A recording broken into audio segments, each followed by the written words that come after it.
Obrigado, Pablo, do PSL, guerreiro que lutou comigo para eleger o nosso presidente, Jair Messias Bolsonaro.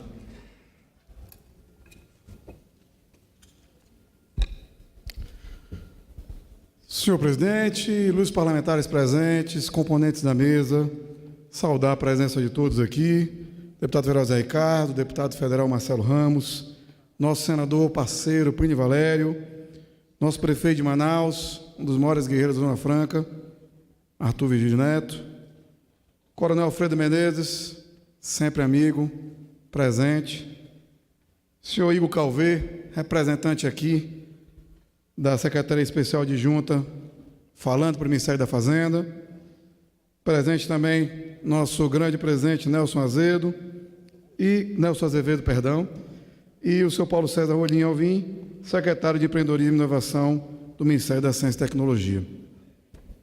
Abro essa fala explicando que já tivemos uma reunião recente com o nosso superintendente da Zona Franca de Manaus para pontuar os encaminhamentos mais relevantes acerca do que a bancada do Amazonas pretende em relação à Zona Franca de Manaus.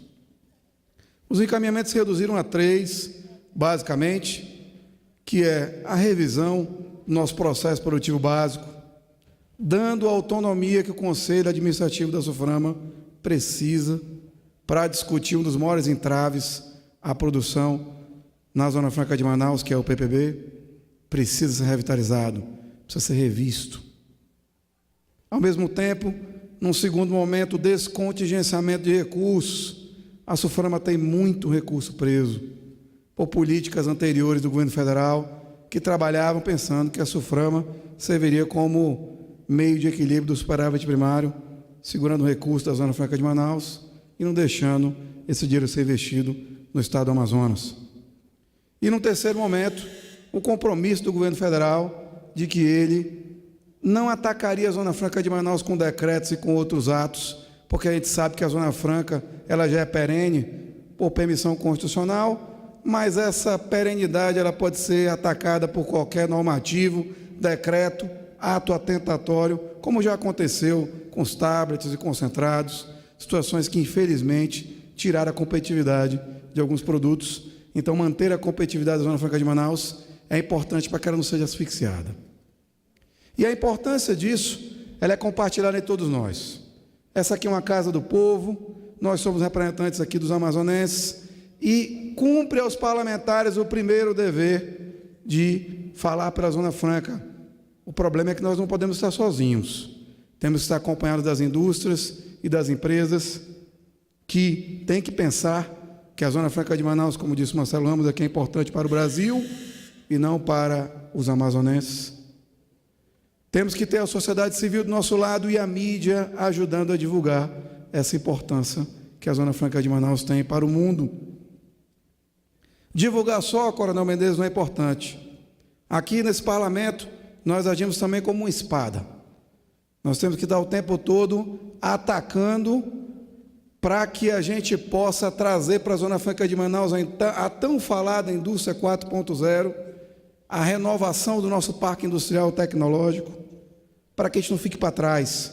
O último momento que eu tive falando com pessoas sobre a Zona Franca de Manaus, os técnicos da própria SUFRAMA disseram que nós ainda estamos no século passado. Se a gente não passar para esse século, a indústria que está concorrendo no mundo inteiro vai nos enforcar. Agir como uma espada basta? Não, temos que agir também como escudo. Defender a Zona Franca é uma questão perene e permanente. E essa defesa tem que ser feita por todos nós, a todo tempo e a todo momento. Quantos jabutis a gente já não viu ser colocado em cima de árvore, dentro de projeto de lei, para tentar atingir a Zona Franca de Manaus? Thomas Jefferson disse no passado que o preço da liberdade é a eterna vigilância. Precisamos estar vigilantes todo o tempo em relação à Zona Franca de Manaus, senão seremos atacados. E eu queria encerrar minha fala dizendo que tive a oportunidade de conversar muito com o nosso presidente Bolsonaro durante a campanha, após a sua eleição, depois da posse, e o presidente ele se mostra amigo da Zona Franca de Manaus. E as palavras que ele usou, eu vou repetir hoje. Ele disse só que ele não queria manter a Zona Franca de Manaus, mas sim oxigená-la, dar a ela o oxigênio e a pujança que ela merece, não para sobreviver, mas para crescer. Se ela continuar sobrevivendo, nós vamos ter a diminuição da geração de empregos, que vai acontecer naturalmente, porque a indústria se renova. Nós vamos ter a perda da renda que a Zona Franca de Manaus gera. Afinal de contas, nós somos atacados por outros tipos de indústria que estão acontecendo no mundo, mais novas.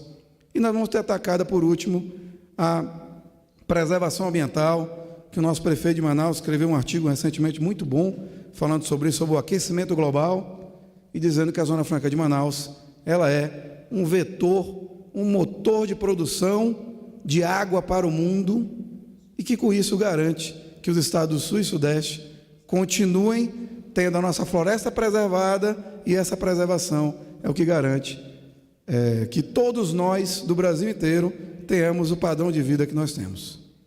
Muito obrigado pela oportunidade, fica o meu abraço a todos os amazonenses, e a minha saudação, como eu disse aqui, quando nós falamos no dia do aniversário da Zona Franca de Manaus, a Zona Franca de Manaus terá sim, se depender de nós, Coronel Menezes, vida longa, perene, permanente, e só vai crescer. Muito obrigado a todos.